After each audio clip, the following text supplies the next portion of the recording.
आप सबने बरगद के वृक्ष को तो देखा ही होगा। क्या आपको ज्ञात है बरगद के वृक्ष के बीज का आकार राई से भी छोटा होता है, परंतु बरगद का वृक्ष संसार के महाकाय वृक्षों में जाना जाता है। जब उसका जन्म होता है तब उसमें वो जटाएं, वो शाखाएं नहीं होती, परंतु जैसे जैसे उसका विस्तार होता है, जैसे जैसे वो अधिक शाखाओं का भार उठाता है, अधिक पत्तियों का सृजन करता है, वैसे वैसे उसकी शाखाएं जटाएं बनकर जड़ तक पहुंचती है और इस वृक्ष को सहारा देती है। ये जीवन का बहुत महत्वपूर्ण पथ है। बिना लोभ लालच शुभ कार्य करें, अन्य लोगों की सहायता करें। धीरे धीरे आपने जिनकी सहायता की वो आपके सहायक बनते जाएंगे, आपकी जड़ों को और बलशाली बनाएंगे, आयु मान और आकार बढ़ाएंगे। सहजीवन, सहायता और निष्काम कर्म आपको मृत्यु के पश्चात भी मरने नहीं देगा, आपको अमर रखेगा।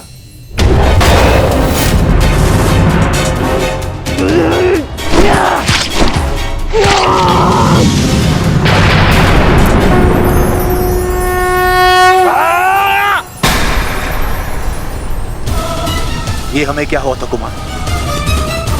हम एक दूसरे पे क्यों प्रहार कर रहे थे? अवश्य कोई माया थी जिसका अंत हुआ। आओ आओ, शत्रु हमारे प्रहार की प्रतीक्षा कर रहा है। चलिए कुमार।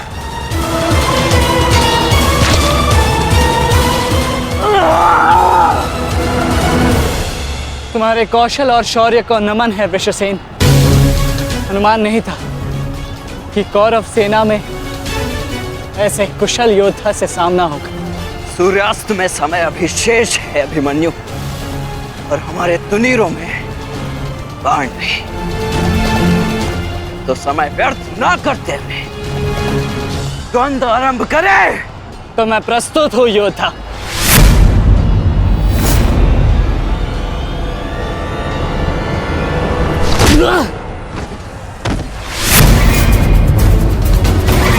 तेरे पिता की माया का अंत हुआ बालक, और अब तेरा अंत होगा।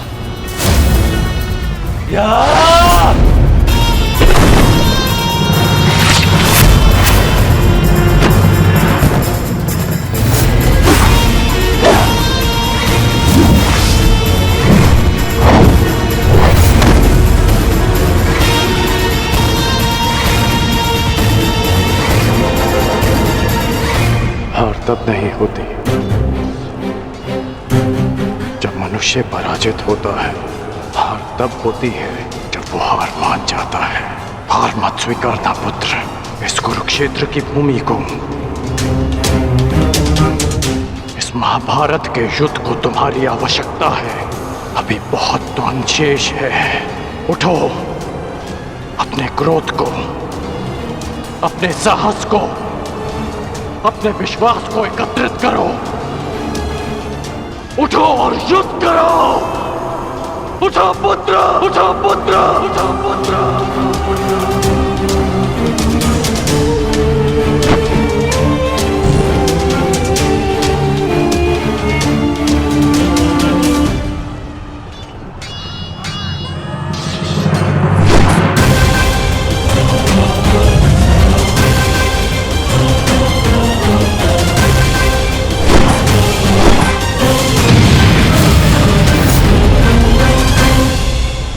माधव, पितामह के प्रहार प्रतिक्षण बलशाली होते जा रहे हैं।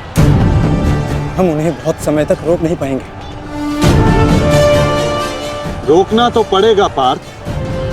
जितना समय तुम इन्हें रोकोगे उतना समय भीम को मिलेगा कि वो दुर्योधन को परास्त कर युधिष्ठिर के समक्ष आत्मसमर्पण करने को विवश कर सके।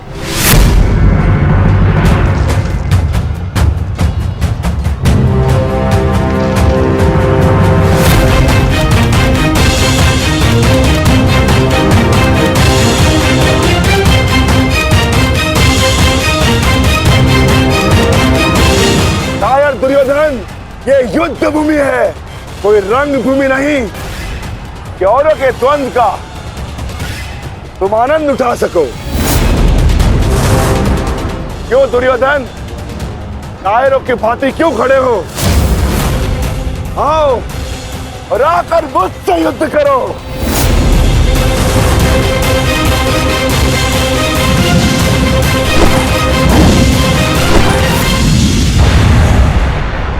गंगापुत्र, शीघ्रता कीजिए, अर्जुन आपको द्वंद्व में उलझा रहा है। इधर भीम दुर्योधन की ओर बढ़ रहा है। महामहिम, कुछ कीजिए।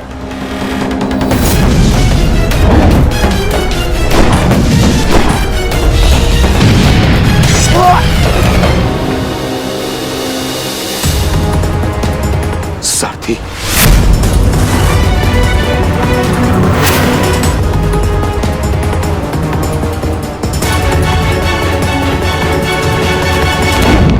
सावधान अर्जुन।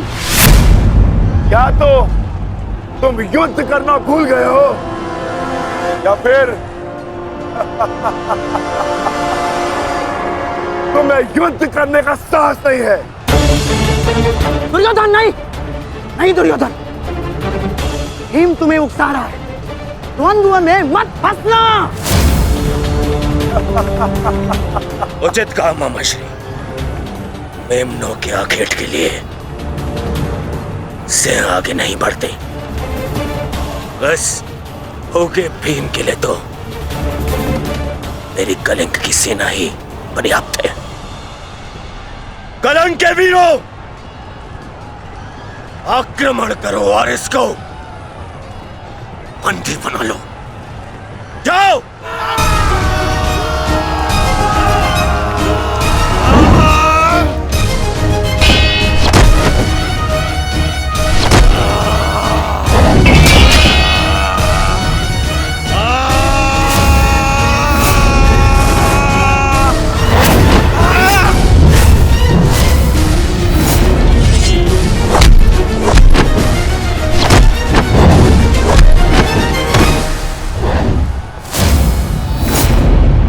दुर्योधन, बस ये इतने से थे? अरे इनसे तो युद्ध करके मेरे हाथ पैर भी नहीं खुले।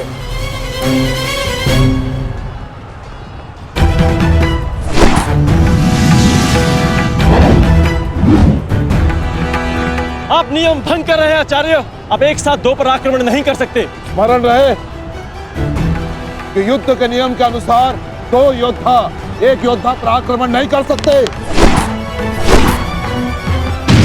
पर तो एक योद्धा दो योद्धाओं पर आक्रमण कर सकता है। सहदेव,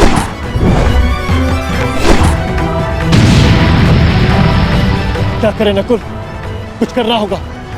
हमें गुरु दौड़ को रोककर अधिक से अधिक समय भ्राता भीम को देना होगा।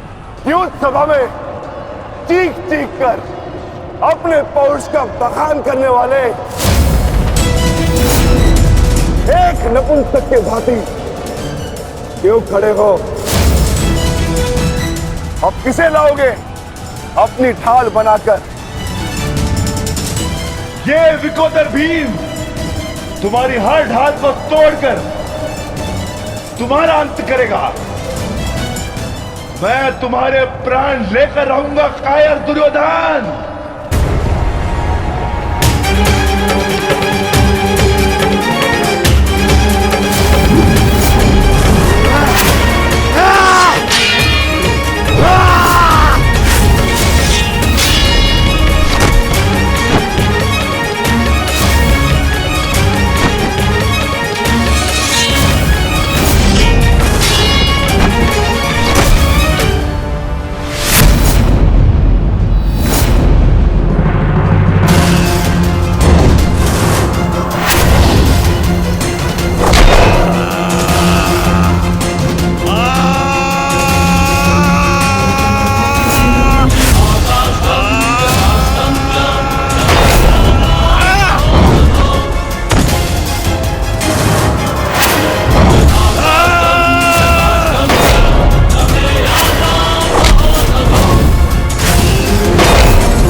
उठकर प्रहार करने का सामर्थ्य शेष है काकाश्री,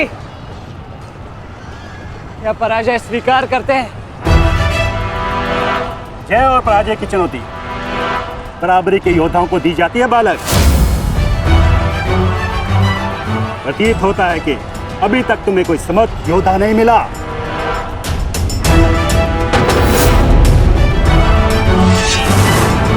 मैं शब्दों के बाण नहीं चलाता नानाश्री। अच्छा, तो युद्ध करो या समर्पण करो।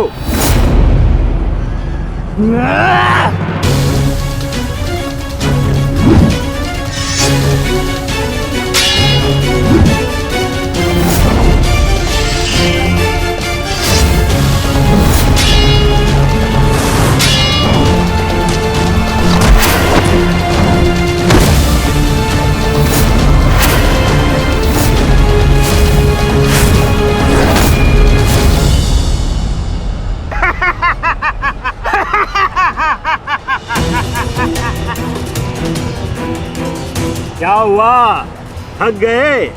अरे ये उस मूर्ख विराट पुत्र उत्तर की संगति का प्रभाव है। ये उसे भी यही लग रहा था कि मेरे समक्ष वो कुछ कर दिखाएगा, पर मूर्ख मृत्यु को प्राप्त हो गया। मृत्यु को चींटी की भांति इन्हीं हाथों से मसल दिया मैंने उसे। पीछे हट जाओ अभिमन्यु, अन्यथा उत्तर से कहीं पीड़ादायक मृत्यु मिलेगी। मृत्यु। तो ये समझिए कि आज उत्तर का प्रतिशोध पूर्ण होगा।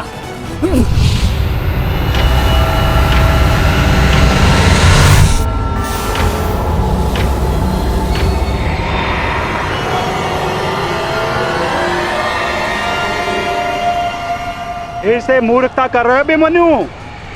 मेरी शक्तियों के बारे में ज्ञात नहीं है। शत्रु का क्रोध मुझे और बलशाली बनाता है। बलशाली।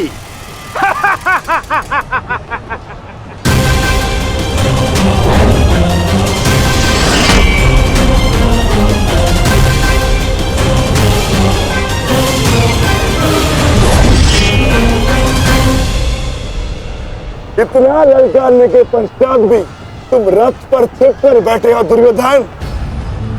मैं भी कैसा मूर्ख हूं, एक नपुंसक के वध की प्रतिज्ञा कर बैठा। आज तुमने यह सिद्ध कर दिया कि तुम एक क्षत्रिय नहीं बल्कि एक बहुत हो गया। सावधान! क्रोध से भरे कुमार भीम अब युवराज दुर्योधन की ओर बढ़ रहे हैं महाराज। मेरा दुर्योधन किसी संकट में तो नहीं ना? कहीं ऐसा तो नहीं कि भीम युद्ध के दूसरे दिन ही पांडव पक्ष को जय श्री दिलवा दे?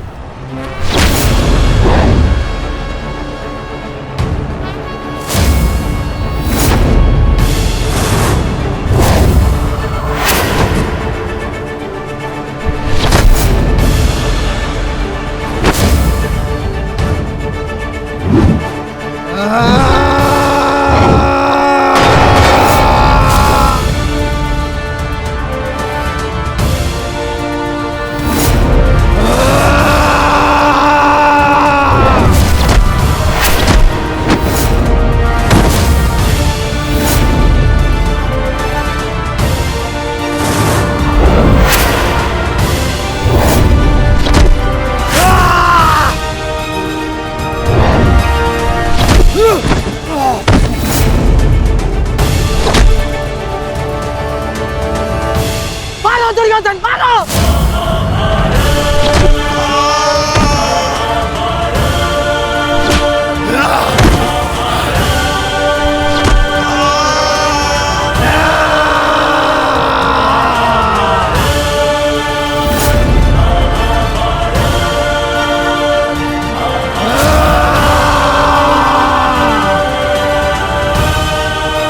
क्या हुआ गदाधारी भीम?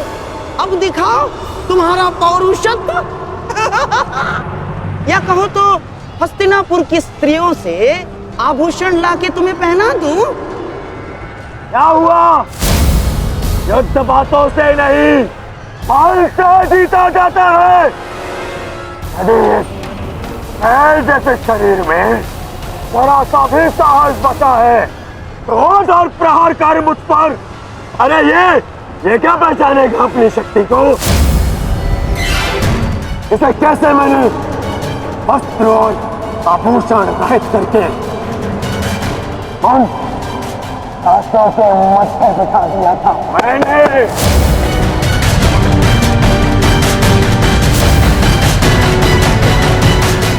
कदाचित ये भी भूल गया है कि कैसे मैंने बलि सभा में उस दासी द्रौपदी को उसका उचित स्थान दिखाया था।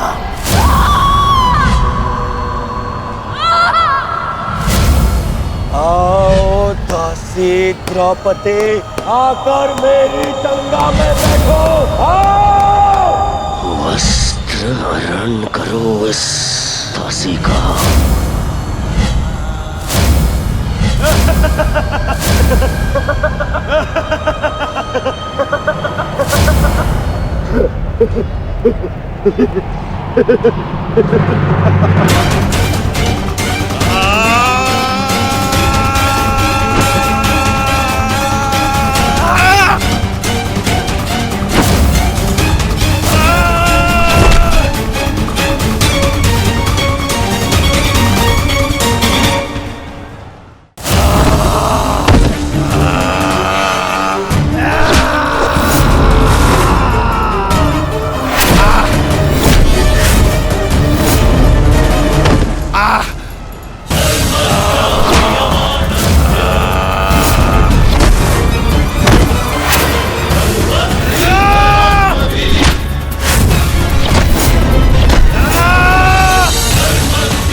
दुर्योधन की रक्षा कीजिए गंगा पुत्र।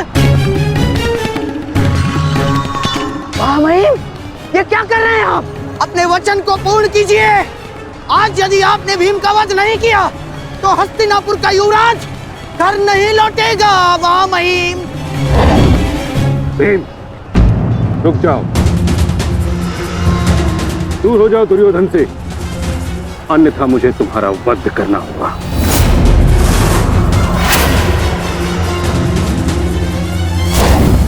सावधान पितामह, यदि आपने भ्राता भीम पर प्रहार किया तो मुझे विवश होकर आप पर बाण संधान करना होगा।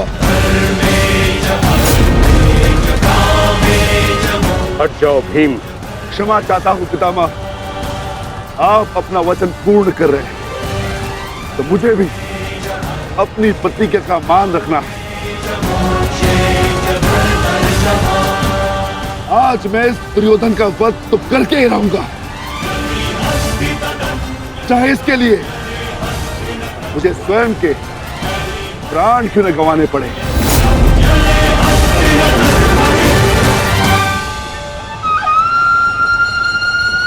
स्वयं के प्राण गंवा सकते हो भीम, परंतु क्या अपने दोनों भ्राताओं को इस आहुति में झोंक दोगे तुम? तुम्हारी इस भूल का फल नकुल और सहदेव को भुगतना होगा भीम। जरा देखो उधर।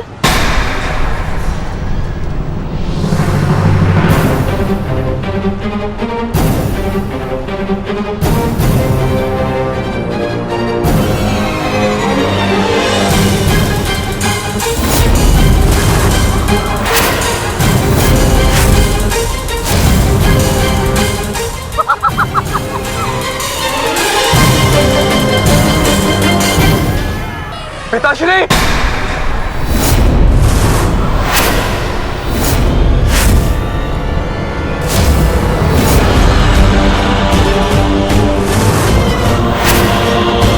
शस्त्र को नीचे करिए द्रोण, अन्यथा सदैव के लिए पुत्र से हाथ खो बैठोगे।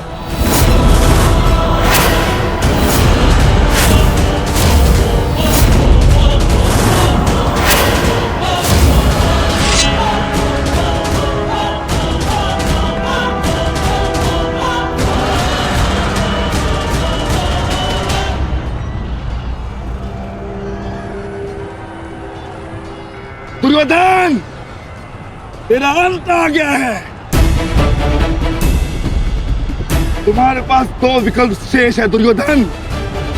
या तो शेष युधिष्ठिर के समक्ष आत्मसमर्पण करो, अपनी सेना को पीछे हटने का आदेश दो, या फिर अपने प्राण यमराज को समर्पित करो।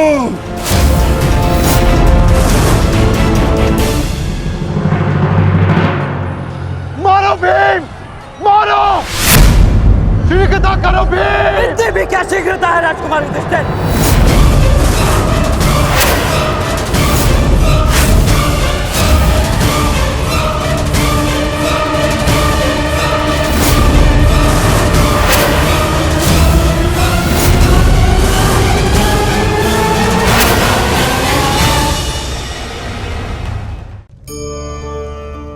इस पात्र को देख रहे हैं? एक कुम्हार इस पात्र को बड़ी यातना से, बड़ी सावधानी से गढ़ता है। वो इसे अग्नि में तपाता है और इस योग्य बनाता है कि भीषण ताप में ये प्यासों की प्यास बुझा सके। और इस घट का आरंभ जल से होता है। यदि जल ना हो तो इसकी माटी को ना गूंथा जा सकता है और ना ही इसे चाक पर आकार दिया जा सकता है। जल इसका लक्ष्य है, क्योंकि इसे अपने भीतर जल को संचित करके रखना है। परंतु आरंभ और लक्ष्य के मध्य इसे एक कठिन तपस्या से होकर जाना होता है।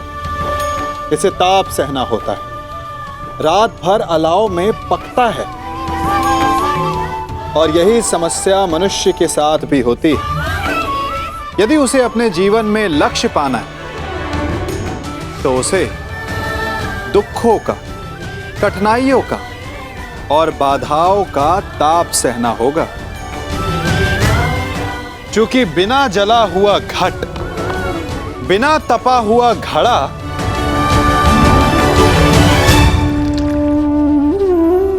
जल का संचय नहीं कर सकता।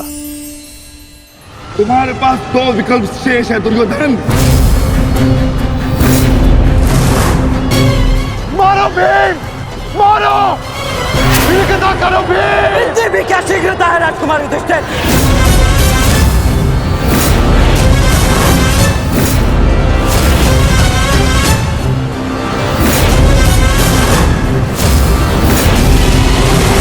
पीछे हट जाइए विकोदर भीम, अन्यथा मूल्य अपने ज्येष्ठा के प्राण देकर चुकाने होंगे।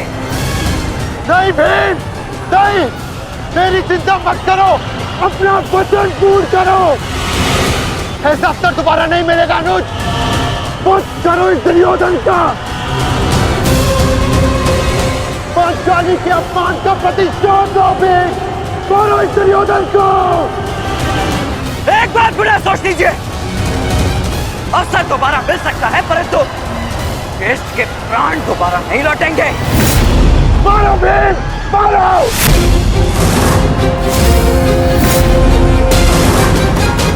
दुर्योधन!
जाके सबकी सहायता करो, जाओ।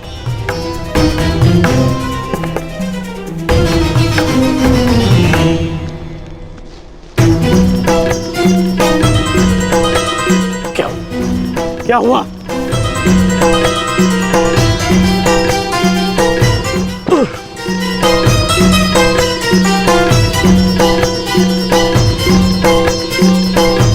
क्या हुआ मित्र? आज हम ये युद्ध हारने ही वाले थे मित्र। उस भीम ने मेरा वध कर ही दिया था, परंतु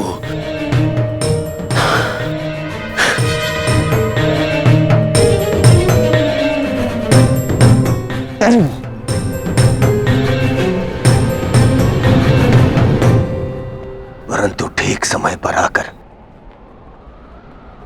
वृषसेन ने पूरी परिस्थिति को ही बदल दिया।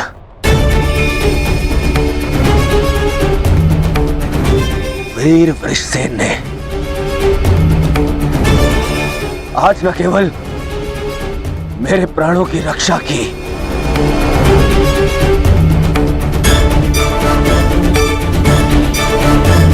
अभी तो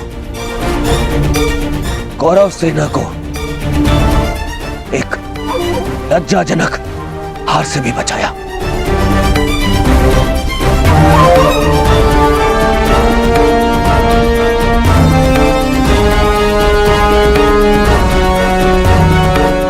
मैं गर्वित हूं तुम्हें अपनी सेना में पाकर पुत्र, गर्वित हूं मैं।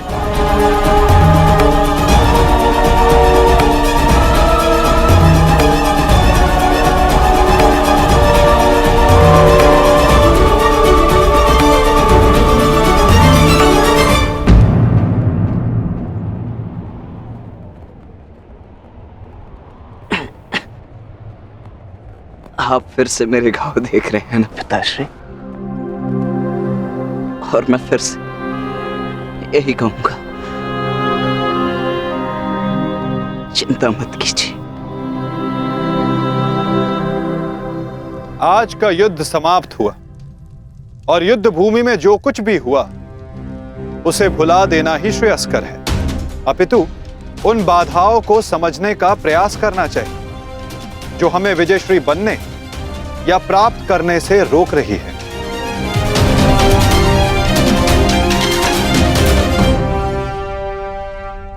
सबसे बड़ी बाधा तो वो कर्ण का पुत्र वृषसेन है। आज दूसरे दिन भी उसने दुर्योधन का अंत होने से बचा लिया। दुर्योधन के वध होने के पश्चात वृषसेन को अपने मार्ग से हटाना अति आवश्यक है। कुछ नहीं होगा आपके पुत्र को, और आपका पुत्र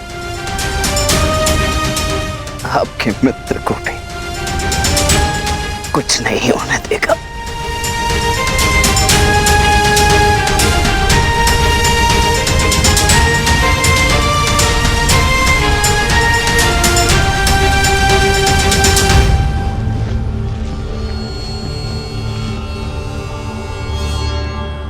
मित्र, आज का दिन हमारे पक्ष में नहीं था। तुम हमारे साथ होते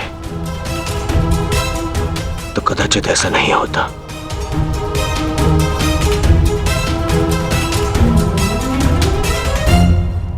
आज युद्ध भूमि में कौरव केवल धर्मराज युधिष्ठिर का वध करने का प्रयत्न करते रहे, और कल हम दुर्योधन को अपना लक्ष्य बनाएंगे।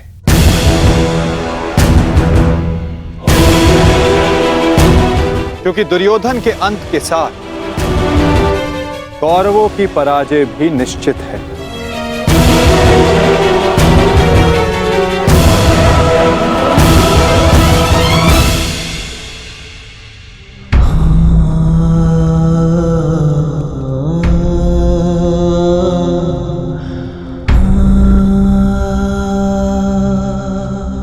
पुत्र,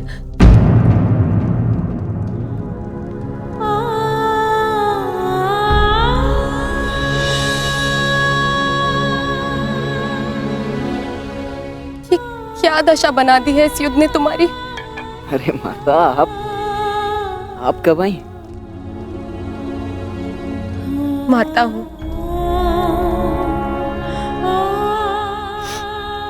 पुत्र को घाव लगता है तो माता को आभास हो ही जाता है।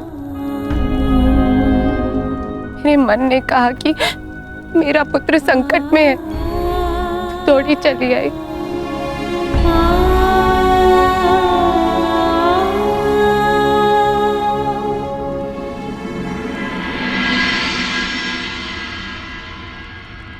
परंतु आप भी तो इसके पिता हैं। क्या अपने पुत्र की इस दशा को देखकर तनिक भी दया नहीं आती? अपने पुत्र के जीवन के लिए आपको कोई मोह नहीं? मैंने निश्चित कर लिया है,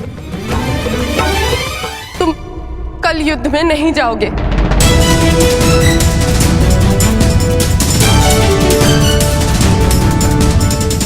परंतु माता, मैंने कहा ना, ये मेरा अंतिम निर्णय है।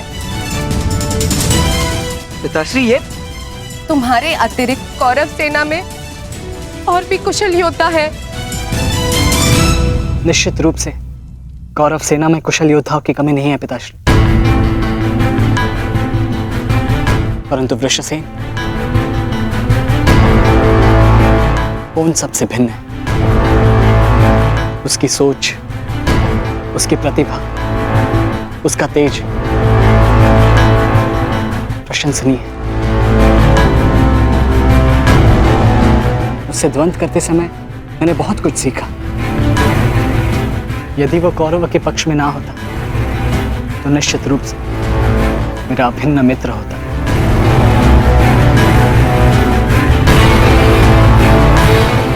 परंतु समझ में नहीं आता कि उसमें इतना तेज आया कहां से। कुछ जन्म से, कुछ कर्म से। वो अंगराज कर्ण का पुत्र है, जिसके मन में मृत्यु का भय नहीं, अपने कर्तव्य की ओर पूर्ण आत्मसमर्पण है। उस पर तेज स्वतः ही आ जाता है अभिमन्यु।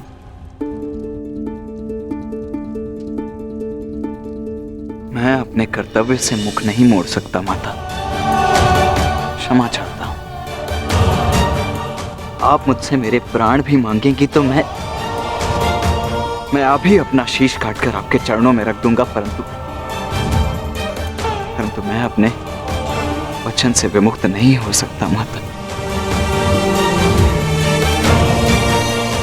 मैं वचनबद्ध हूं।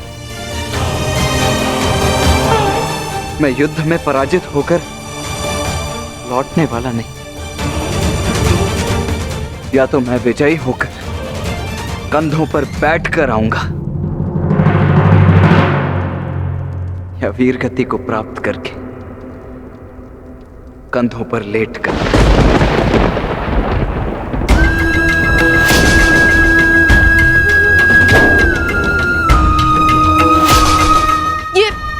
ये आपका पुत्र क्या बोल रहा है? अब आप सुन रहे हैं ना?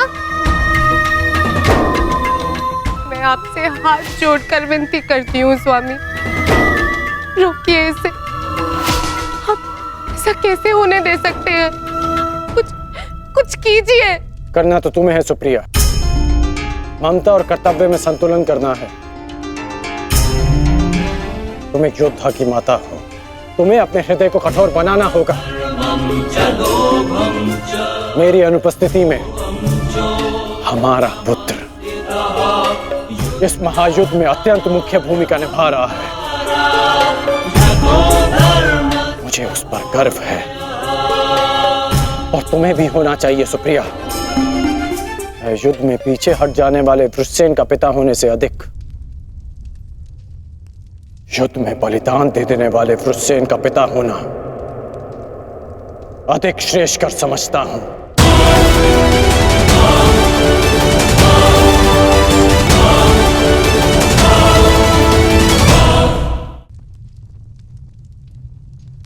और तुम्हें भी समझना चाहिए सुप्रिया, तुम उसकी माता हो, उसकी शक्ति बनो, उसकी दुर्बलता नहीं। हर मनुष्य अपना लक्ष्य चुनता है और मैंने और वृषसेन ने भी अपना लक्ष्य चुन लिया है। हमारा लक्ष्य ये महायुद्ध है और युद्ध बलिदान मांगता है। यदि वो बलिदान मेरा या मेरे पुत्र का होगा तो हमसे अधिक भाग्यशाली और कोई नहीं होगा सुप्रिया। परंतु मैं इसकी माता हूं। हर कोई जो इस युद्ध में है उसकी भी माता है, वो भी किसी का भाई, बेटा, पिता या पति है। यदि हर माता तुम्हारी भांति विलाप करने लग जाए तो इस युद्ध में योद्धा रिक्त हो जाएंगे। जब युद्ध क्षेत्र में मृत्यु समक्ष खड़ी होती है तो योद्धा पुकारता है, हे मृत्यु, तैयार यदि तू आने को, प्रसन्न मुख आ, द्वार खुला है, तेरा स्वागत, प्रसन्न मुख आ।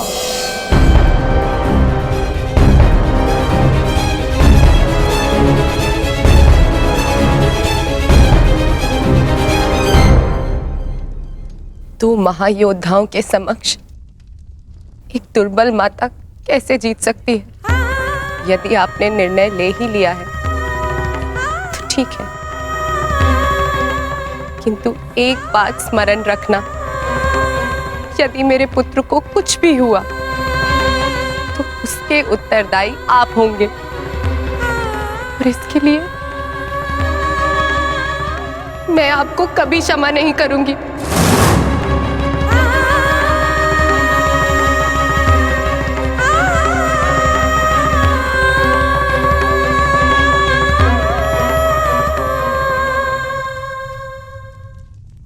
आज युद्ध भूमि में पांडवों का प्रयास था कि दुर्योधन पर वश पालें।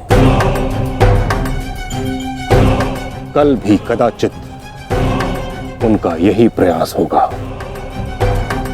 इस कारणवश हमें सज्ज रहने की आवश्यकता है।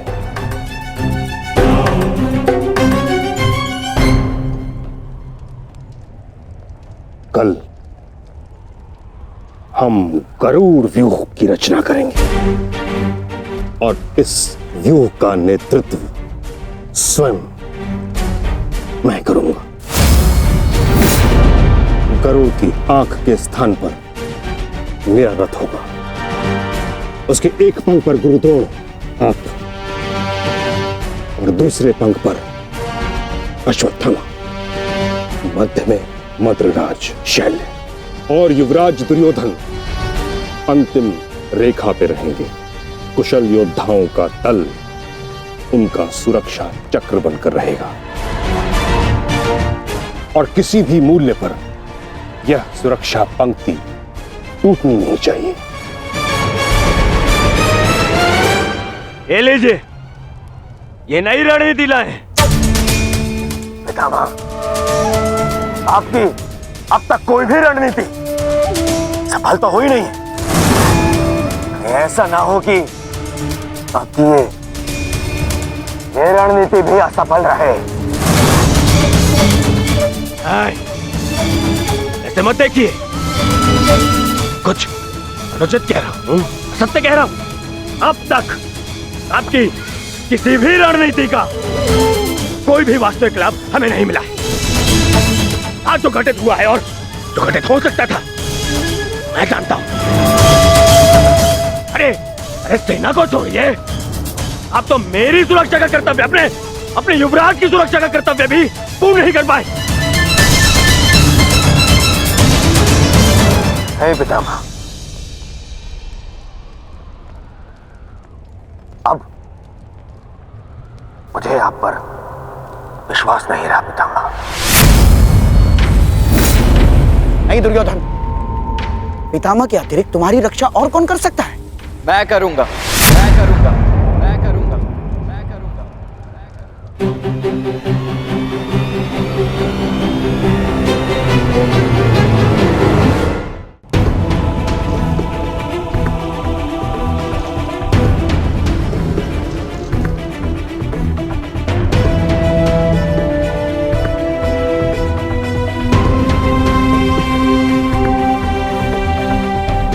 मैं मानता हूं मैं महामहिम के समक्ष कुछ भी नहीं, और मैं हृदय से उनका सम्मान भी करता हूं।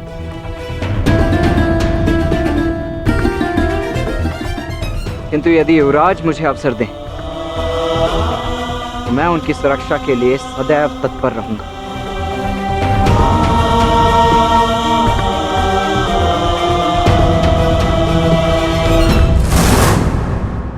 आपका क्या मत है वासुदेव? कल कौरव किस रणनीति के साथ युद्ध क्षेत्र में उतरेंगे?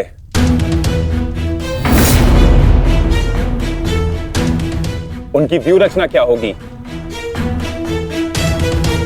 व्यू रचना चाहे जो भी हो, किंतु आज जो रणभूमि में हुआ उसके पश्चात यह निश्चित है कि दुर्योधन की रक्षा हेतु वे उसे सेना की अंतिम रेखा में ही रखेंगे,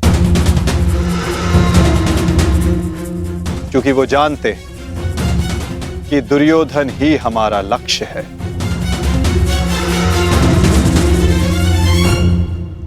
यदि ऐसा है तो फिर हमें कौन से व्यू का उपयोग करना चाहिए माधव? अर्धचंद्र व्यू पार्थ।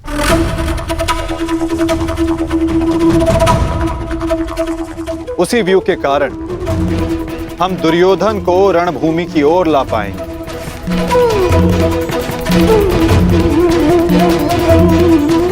और यदि दुर्योधन व्यू से बाहर नहीं आया तो ये उसकी दुर्बलता समझी जाएगी और मानसिक पराजय भी।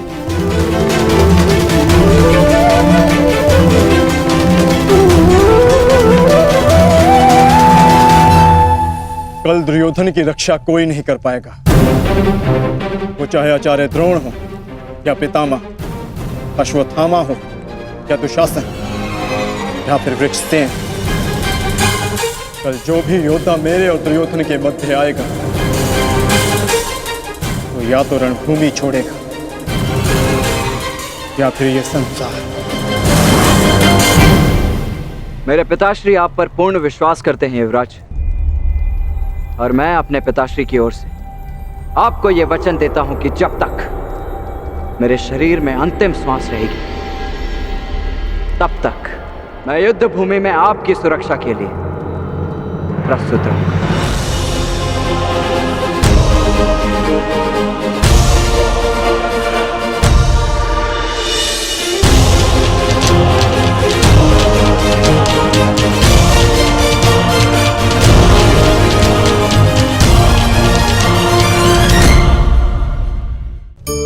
हम सबके जीवन में एक समस्या अवश्य आती है कि किसके समक्ष झुका जाए और किसके समक्ष ना झुका जाए। अधिकतर लोग ये कहते हैं कि एक स्वाभिमानी किसी के समक्ष नहीं झुकता, तो कुछ लोग ये कहते हैं कि जिसका आकार बड़ा होता है वो झुका हुआ है। विभिन्न मत हैं इस विषय में, परंतु सत्य क्या है? क्या आपने कभी सत्य को जानने का प्रयास किया? विचित्र पहेली है ना? वास्तविकता में ये सब परिस्थिति जन्य है। परिस्थिति के अनुसार झुकना भी उचित है और परिस्थिति के अनुसार ना झुकना भी। यदि आपको ऐसा लगे कि ये बात अनुचित है, आपके मन, आपकी आत्मा से ये स्वर उठे कि ये अनुचित है, तो ना झुकिए। ऐसा करना आपकी आत्मा को उठा देगा। और यदि आपको ऐसा लगे कि किसी की बात उचित है, परंतु अपनी आयु, अपने पद, अपने अहंकार के कारण उस बात को आप मान नहीं पा रहे, तो तुरंत नतमस्तक हो जाइए, तुरंत झुक जाइए, क्योंकि ऐसा करने से आपके अहंकार का आकार कम हो जाएगा और आपके व्यक्तित्व का कद और बढ़ जाएगा।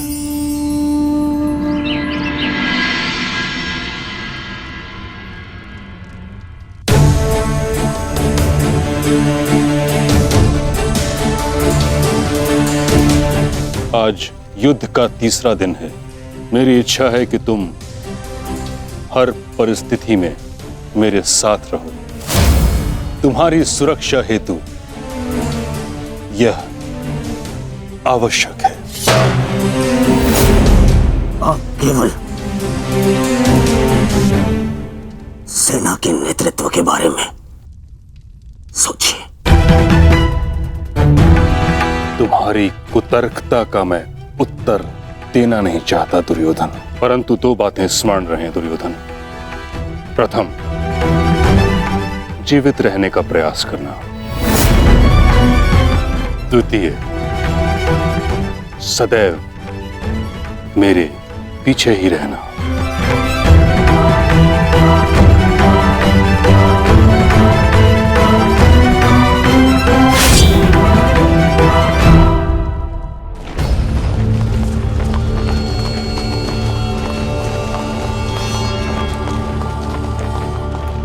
प्रणिपात पिताश्री। यशस्वी भव। मैं यहां तुम्हें यह बताने नहीं आया कि मन लगाकर युद्ध करना, क्योंकि वो तो तुम करोगे ही। मैं यहां तुम्हें एक सीख देने आया हूं।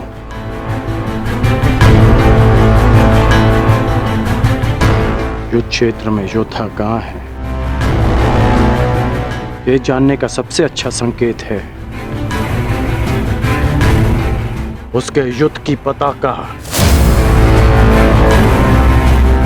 तुम्हें जिसकी भी रक्षा करनी है या जिस पर भी प्रहार करना है, उसके रथ की पताका को जानना, पहचानना बहुत आवश्यक है।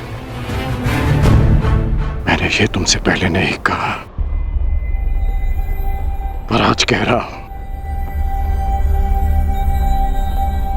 कि मुझे स्वयं पर गर्व है कि मैं तुम्हारा पिता हूं।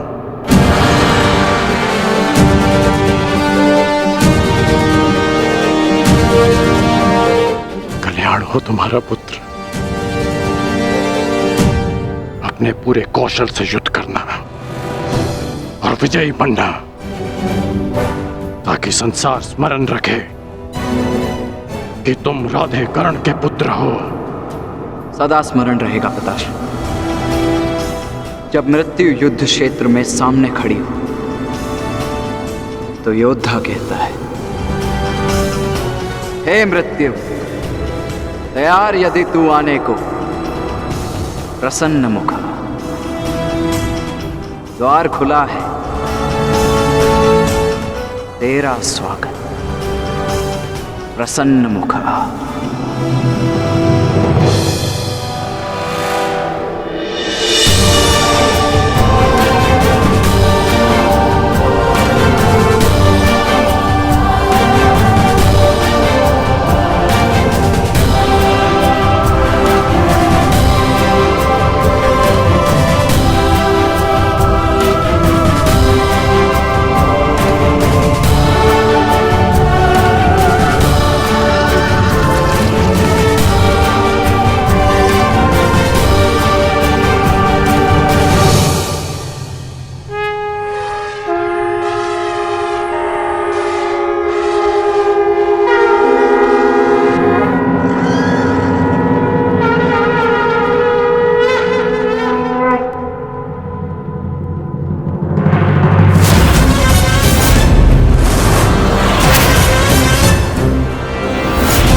समय आ गया है पार्थ, क्या करना है स्मरण है ना?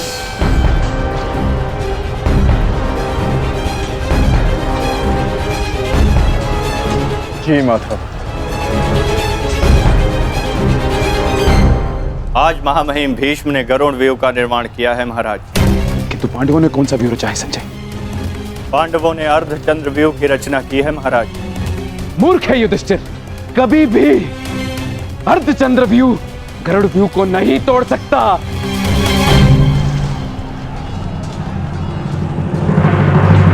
प्रस्थान करो विकोदर। जो आदेश वासुदेव। अपने साथ कुछ सैनिक भी लेते जाओ। जी वासुदेव। सैनिकों, आगे बढ़ो।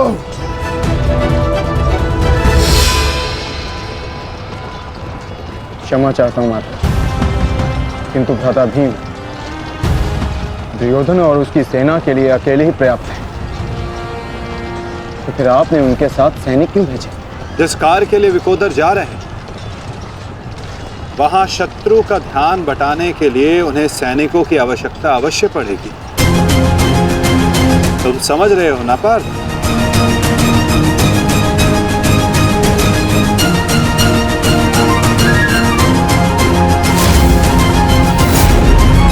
दुर्योधन, कल जो कार्य अधूरा रह गया था उसे पूर्ण करने का आज समय आ गया है। हाँ भीम, हाँ, क्योंकि नियति ने तुम्हारी मृत्यु मेरे हाथों लिखी है, मेरे हाथों। आओ, एक बार पुनः सोच लो दुर्योधन, कल मैंने ही तुम्हें प्राण दान दिया था और उसी के कारण आज तुम एक भयभीत हिरण की भांति पितामह की छाया में छिप कर बैठे हो। बाहर निकलो और लड़ो मुझसे।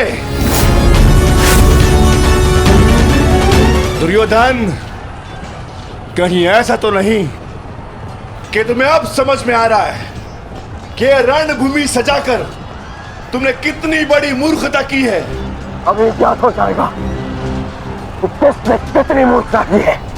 आओ दुर्योधन, मैं तुम्हारी प्रतीक्षा कर रहा हूं। साथी,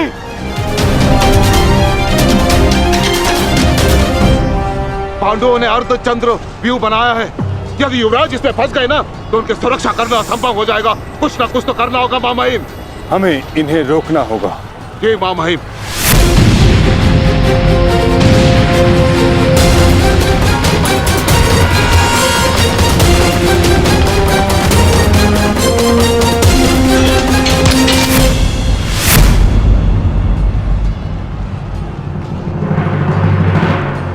प्रणिपात प्रपितामह।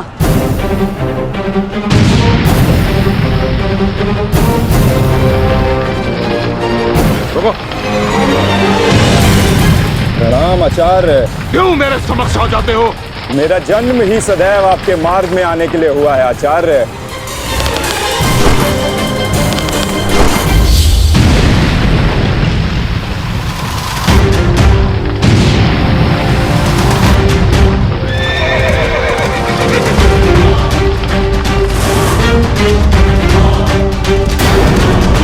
मुझे युवराज की सहायता के लिए जाना होगा।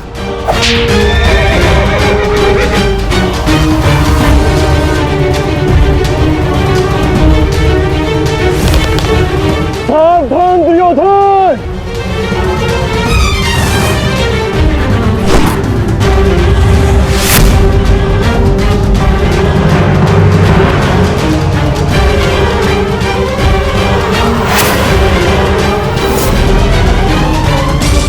चूक गए अर्जुन, अपना एक बाण व्यर्थ कर दिया तुमने। ना मेरा बाण अपना लक्ष्य चूकता है और ना मैं कोई बाण बिना लक्ष्य संधान करता हूं।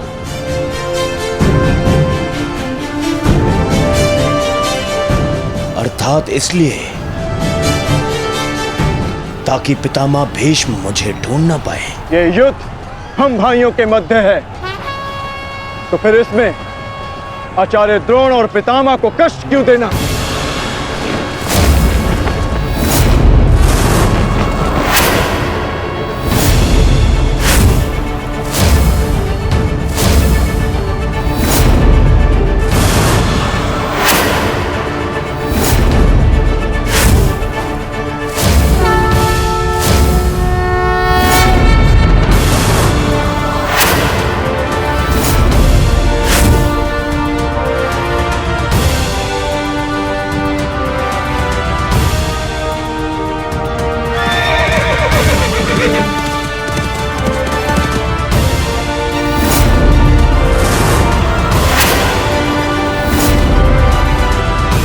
युद्ध क्षेत्र में योद्धा कहाँ है, ये जानने का सबसे अच्छा संकेत है उसके युद्ध की पताका।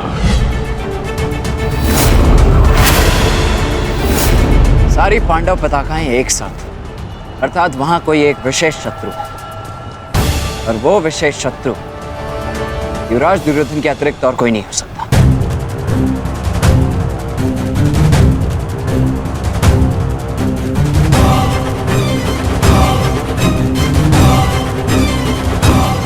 अब समझा,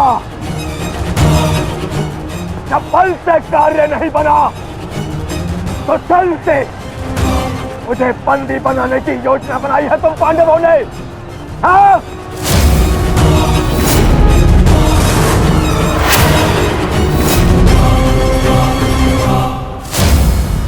आओ!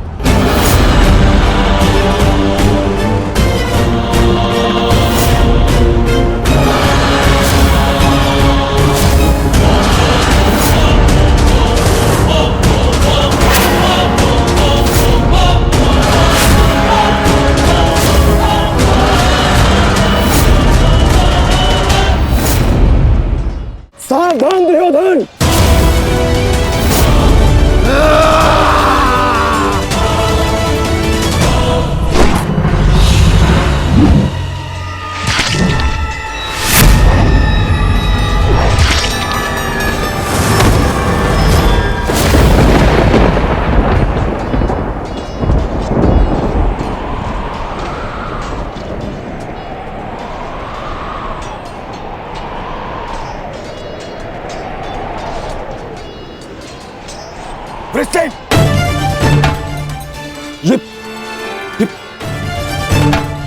ये क्या किया तुमने पुत्र? वचन भंग किया। उठो उठो उठो।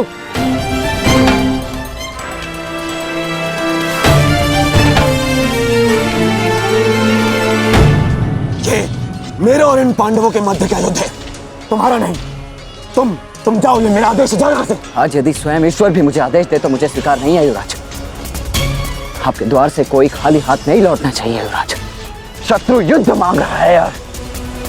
आइए मिलकर उसे युद्ध का आनंद देते हैं।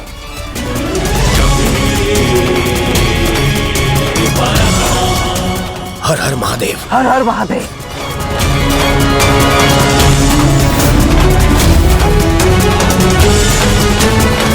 उठ जाओ वृषसेन, आज मेरे और दुर्योधन के मध्य जो भी आएगा या तो रणभूमि से जाएगा या संसार से।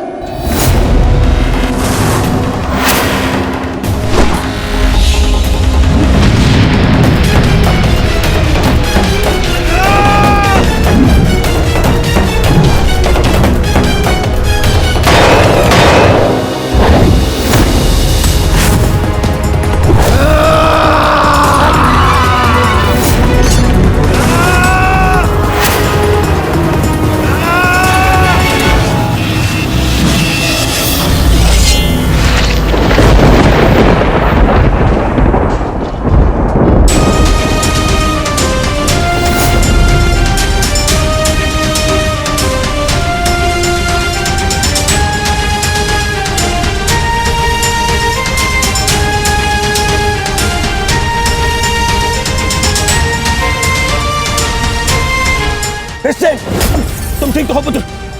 हाँ, आप मेरी चिंता मत कीजिए युवराज, आप स्वयं। वृषसेन!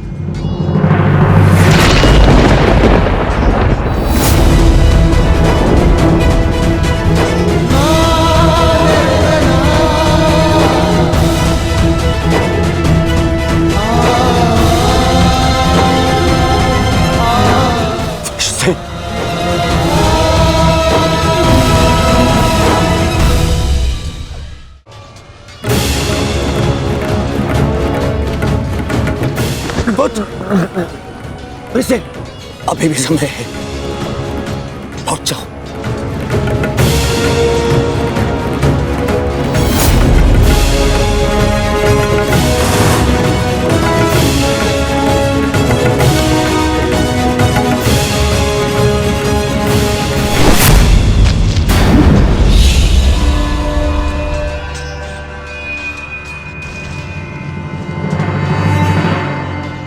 सूर्यास्त होने को है अर्जुन।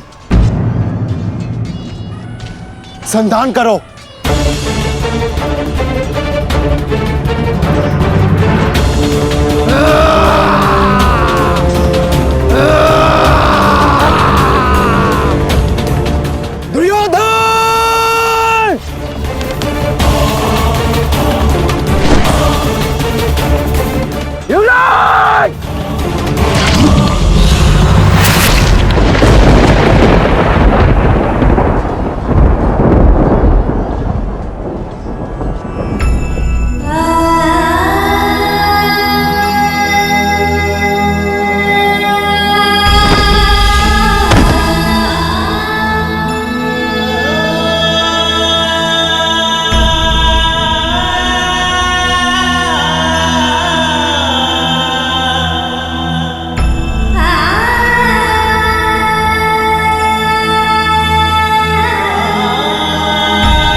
युवराज,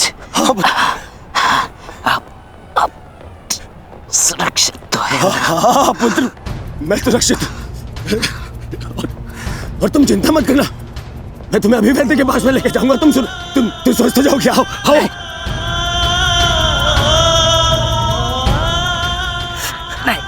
नहीं युवराज, मेरे पास समय नहीं है। नहीं। मुझे कहीं और जाना है। कहाँ जाना है पुत्र? मुझे जाना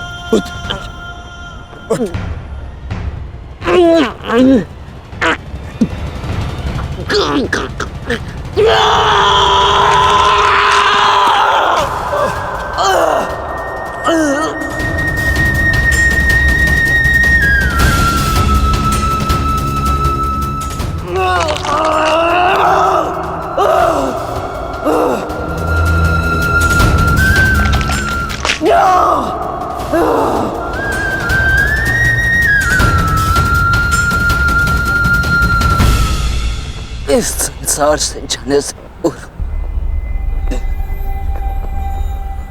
मुझे उनसे मिलना है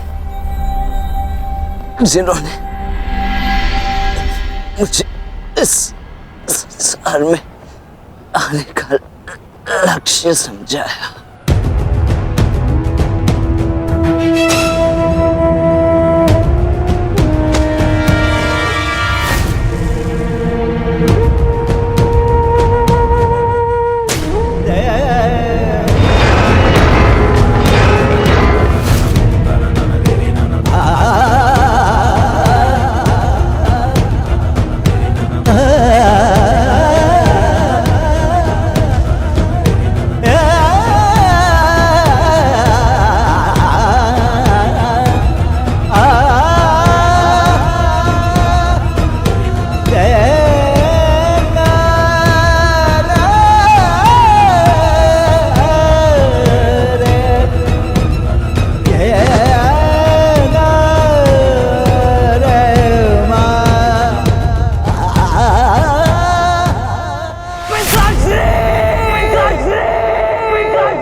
क्या आपने अपने जीवन में कभी तलवार खरीदी है? क्या देखकर तलवार खरीदते हैं? उसकी मयान देखकर या उसकी धार देखकर? अरे, मैं भी कैसा प्रश्न पूछ रहा हूं आपसे। यह आवश्यक थोड़ी कि आप कोई योद्धा या क्षत्रिय हो। यह भी हो सकता है कि आप कोई व्यापारी, कोई छात्र या शिक्षक हो। तो चलिए मैं आपसे यह पूछता हूं कि आप नए वस्त्र कैसे खरीदते हैं? क्या उसका रंग रूप देखकर खरीदते हैं या उसकी गुणवत्ता देखकर? गुणवत्ता देखकर, है ना? ठीक उसी प्रकार जब आप किसी मनुष्य से मिलें तो उसके रंग रूप पर मत जाइए, उसका आचरण समझने की चेष्टा कीजिए, उसकी मेधा, उसकी प्रतिभा का मूल्यांकन करने का प्रयास कीजिए। आपका जीवन बहुत ही सरल हो जाएगा।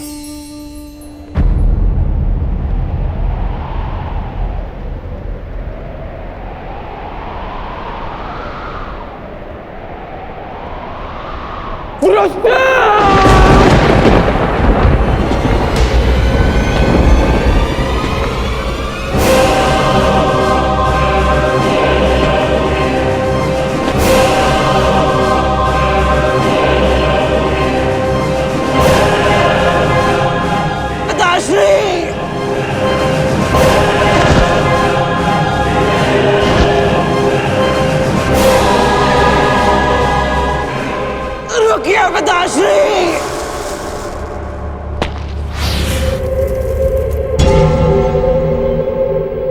आप वचनबद्ध हैं। आप व्यापार नहीं करेंगे। मैं नहीं चाहता कि कल कोई कहे कि वृषसेन के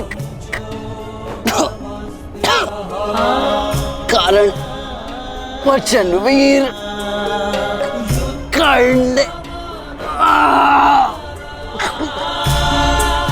अपना वचन तोड़ दिया।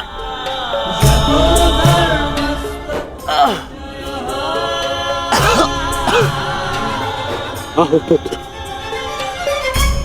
अपने पिता के पास आओ। हाँ,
मैंने अपना वचन पूरा किया पिताश्री।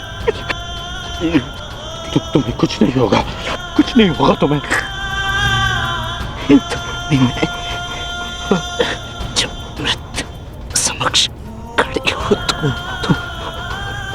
तो क्या कहता है? हे मृत्यु यार, यदि तू आने को प्रसन्न मुख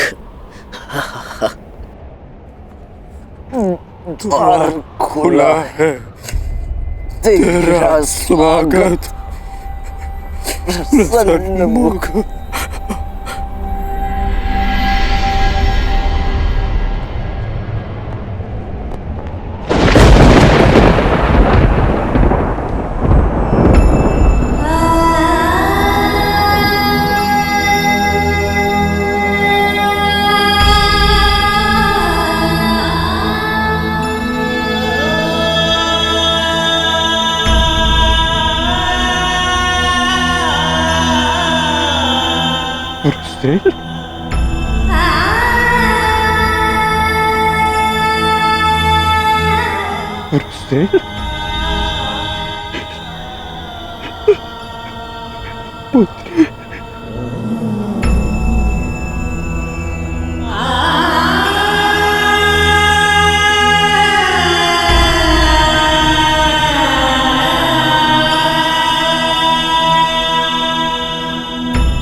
पुत्र पुत्र उठो उठो पुत्र उठो।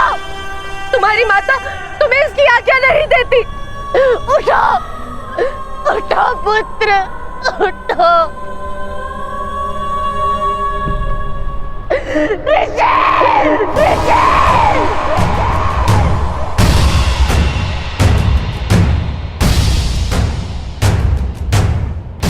पांडु पुत्रों की पांडु पुत्रों की पांडु पुत्रों की पांडु पुत्रों की पांडु पुत्रों की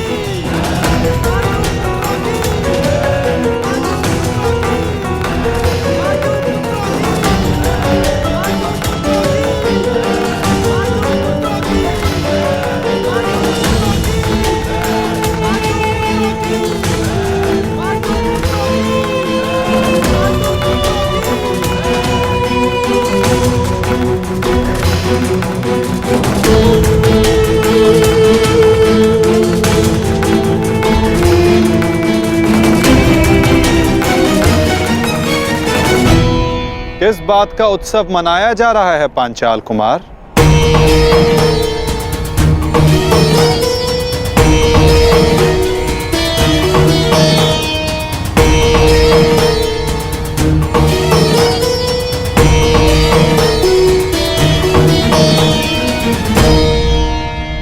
अपनी विजय का उत्साह रखना उचित है, परंतु एक वीर, एक महायोद्धा की मृत्यु का उत्सव मनाना कुत्सा है।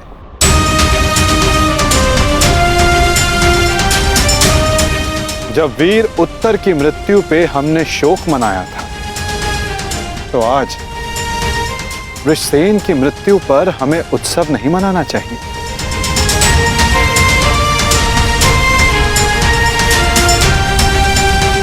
कल हमने एक वीर योद्धा खोया था और आज हमारे विपक्ष ने एक वीर योद्धा खोया है।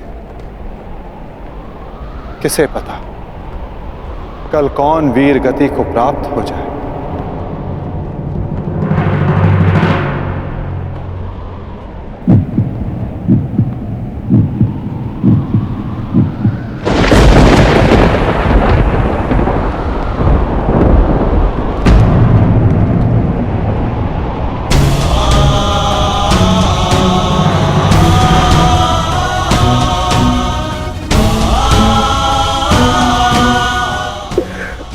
मुझे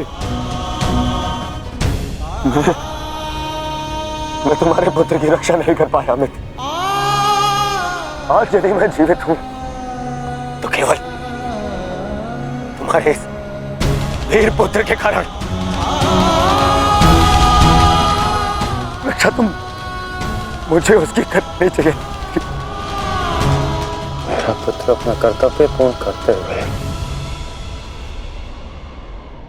वीर गति को प्राप्त हो गया। मुझे इस पर गर्व है।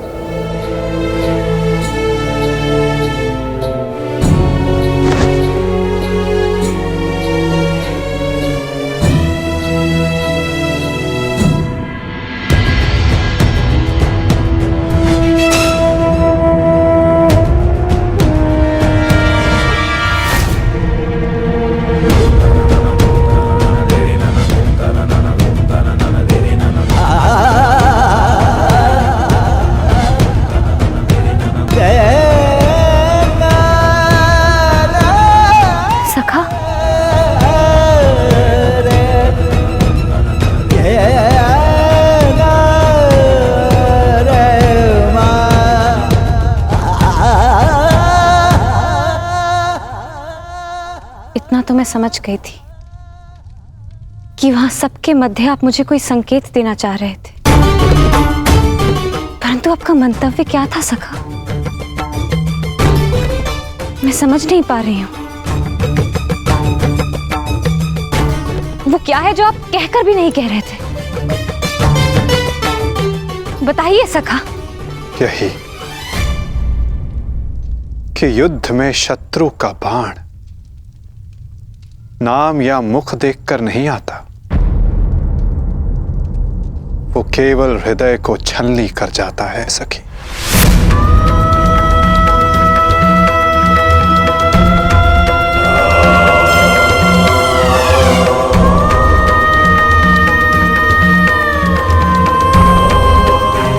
मेरे पुत्रों की भाग्य रेखा भी वृषसेन की भांति है।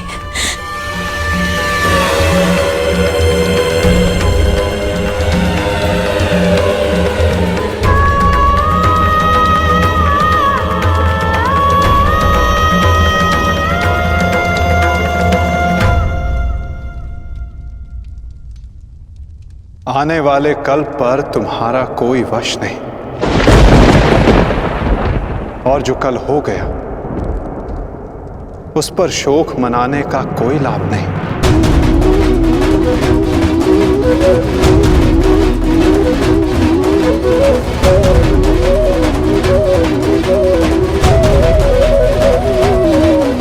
जब समय आएगा सखी,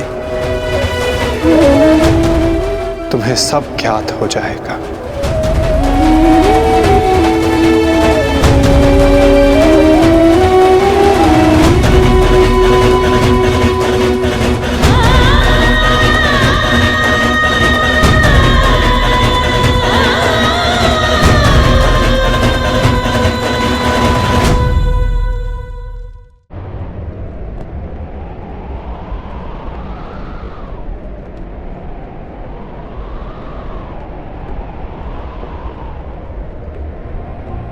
है मृत्यु तैयार यदि तो आने को, प्रसन्न मुख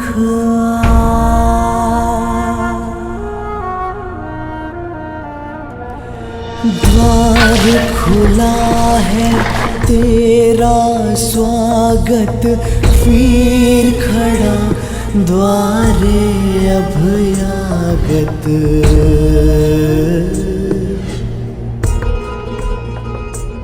बाहें फैला के मुस्कुरा के करता अपने अतिथि का स्वागत। जब मृत्यु युद्ध क्षेत्र में सामने खड़ी हो तो योद्धा कहता है, हे मृत्यु, तैयार यदि तू आने को, प्रसन्न मुख।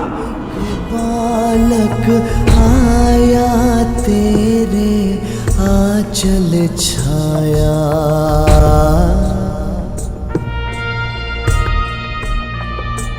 पिता की गोद में खेल सकाना, तेरी गोद में सोने आया।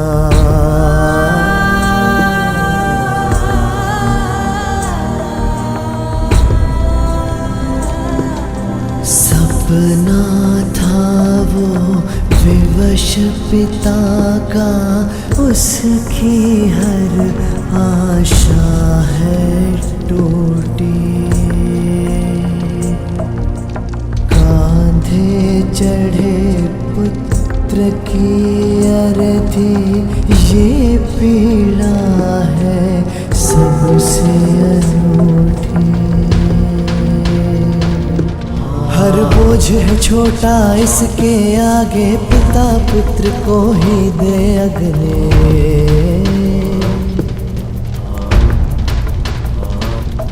अश्रु है बहे आज अंगारे, आग नहीं है अब ये बुझने।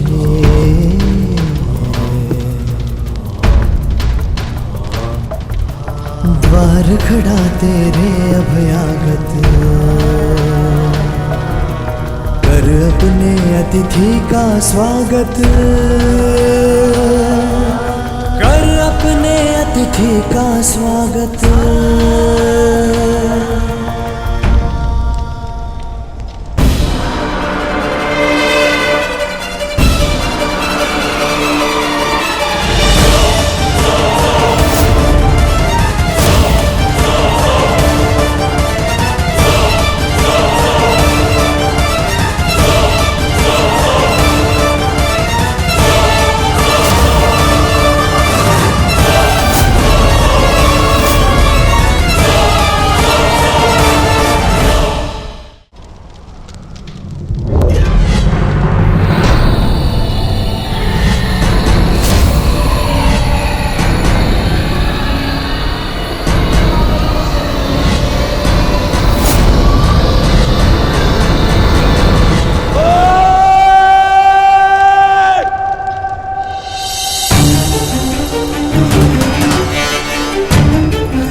छोड़ो मुझे, इनका इतना साहस, यहाँ आ गए, क्यों आए हो यहाँ? आज के युद्ध पर अपनी विजय का उन्माद दिखाने या फिर वृषसेन की मृत्यु पर उपहास उड़ाने? हाँ,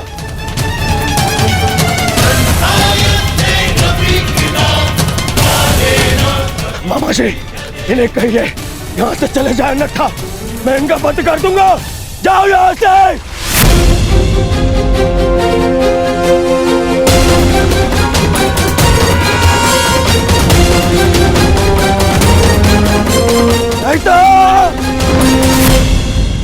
नहीं मित्र,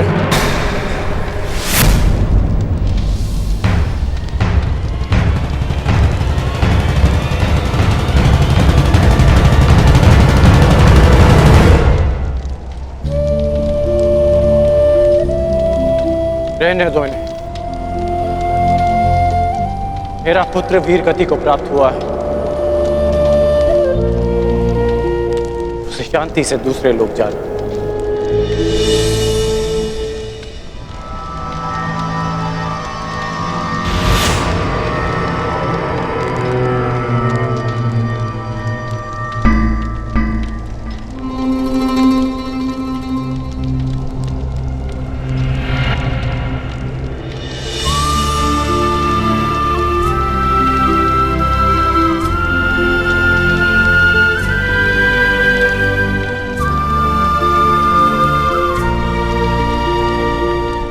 आप सब मेरे पुत्र के अंतिम संस्कार में आए,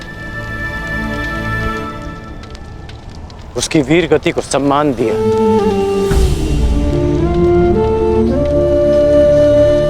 उसके लिए आपका बहुत बहुत धन्यवाद।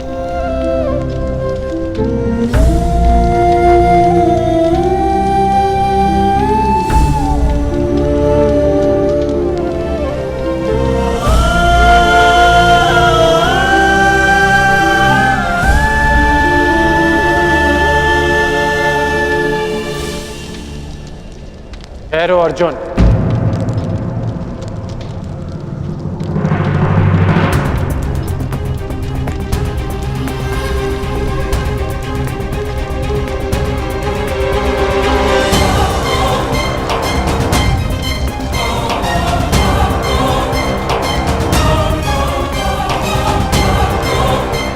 उस दिन की प्रतीक्षा करना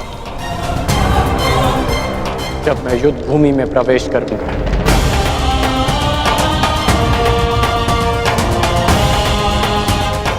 जो भी हुआ मुझे भी उसका खेद है। मैं भी एक पिता, इसलिए तुम्हारी पीड़ा को भली भांति समझ सकता हूं। मैं ये सब प्रतिशोध लेने के लिए नहीं कह रहा हूं, और ना ही मुझे तुमसे कोई स्पष्टीकरण चाहिए, और ना ही तुम्हारी सहानुभूति। मेरे पुत्र ने अपना कर्तव्य पूर्ण करते हुए अपने प्राण दिए, उसे वो सम्मानित अंत मिला जो हर योद्धा का स्वप्न होता है। मैं ये सब इसलिए कह रहा हूं क्योंकि अब उसका अधूरा काम मैं पूर्ण करूंगा। प्रयास करूंगा कि तुम्हें भी सम्मानजनक अंत मिले।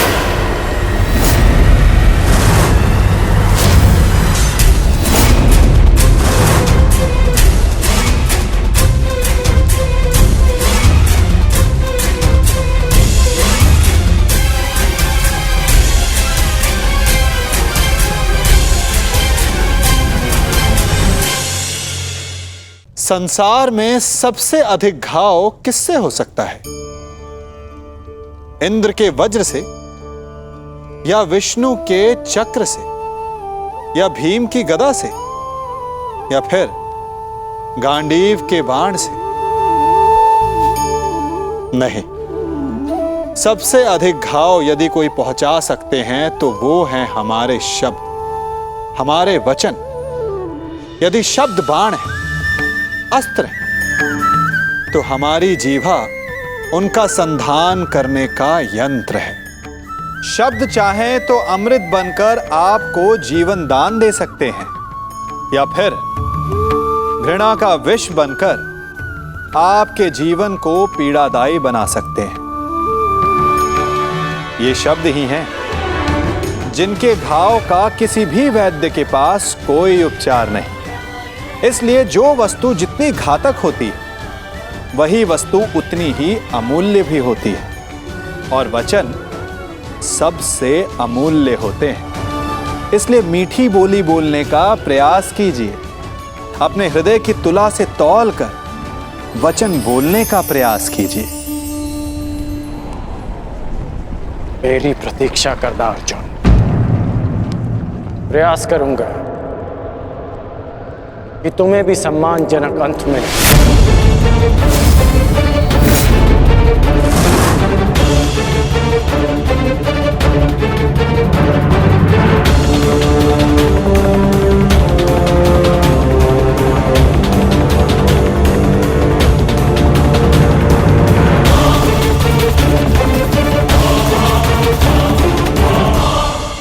मित्र, इन पांडवों को इनकी नियति तक अवश्य पहुंचाऊंगा मैं, परंतु उससे पहले उस विश्वासघाती को उसकी नियति तक पहुंचाऊंगा। तो हमारे ही पक्ष में है।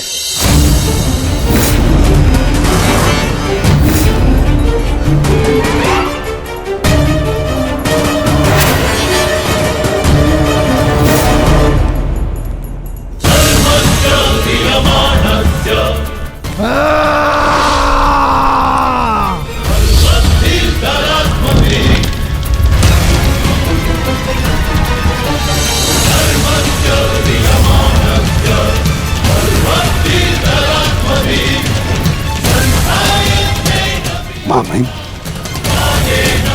महामहिम,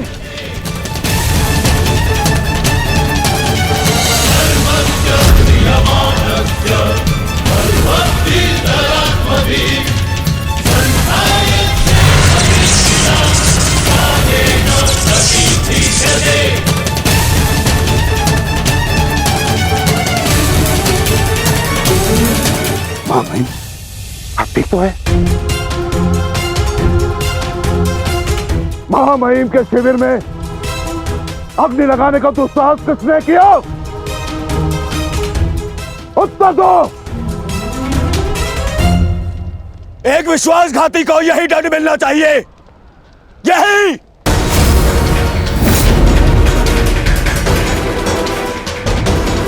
सावधान दुर्योधन, आज की हार के कारण शब्दों का चयन करना भी भूल गए हो तुम। लज्जा नहीं आती तुम्हें? नहीं आचार्य, मैंने सर्वथा उचित शब्दों का ही चयन किया है।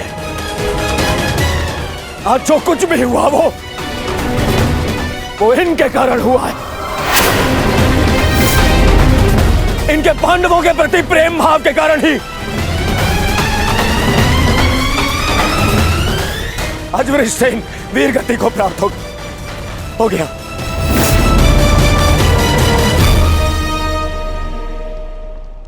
इसीलिए मैं हस्तिनापुर का युवराज दुर्योधन आज अभी और इसी क्षण से आपको कौरव सेना के सेनापतित्व से मुक्त करता हूं। जाइए, चले जाइए वापस हस्तिनापुर और जाकर विश्राम करिए वहां।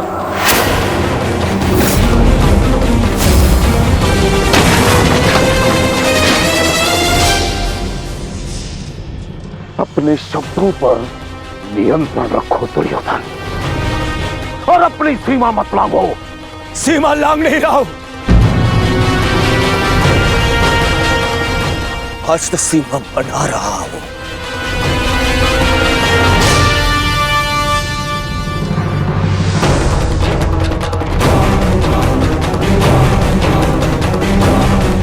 इस समय मैं ऐसे व्यक्ति के सामने खड़ा हूं जो हमसे अधिक हमारे शत्रुओं के पक्ष में है,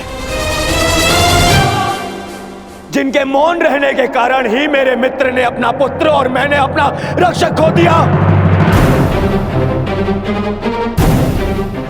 हस्तिनापुर के युवराज की सांसें चलती रहे तो उसने अपनी सांसें खो दी। वृषसेन की मृत्यु का दुख जितना तुम्हें है उतना हमें है, हम सबको है। पर इसका अर्थ ये नहीं कि तुम महामहिम के साथ दुर्व्यवहार करो, जो मैं तुम्हें कदापि करने नहीं दूंगा। बस गुरुदेव, यदि आप भी पितामह के साथ विदा लेना चाहते हैं तो आप भी जा सकते हैं। आपको ससम्मान विदा करेगा यह दुर्योधन।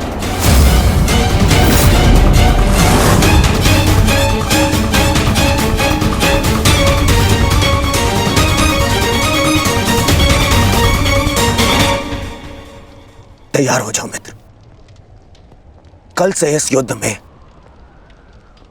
तुम अपने मित्र का साथ दोगे। इनसे कहीं अधिक इस युद्ध में मुझे तुम्हारी आवश्यकता है मित्र।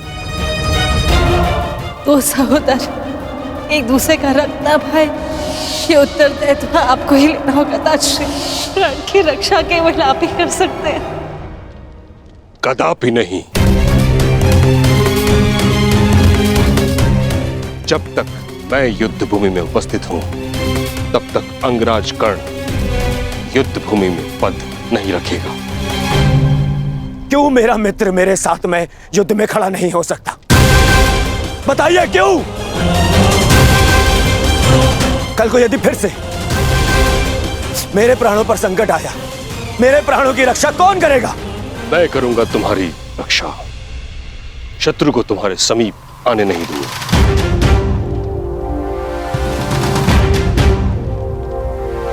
कल सूर्य की पहली किरण के साथ तुम ही नहीं अपितु समस्त पांडव भीष्म पितामह का वह रूप देखेंगे जिसकी किसी ने कल्पना भी नहीं की हो।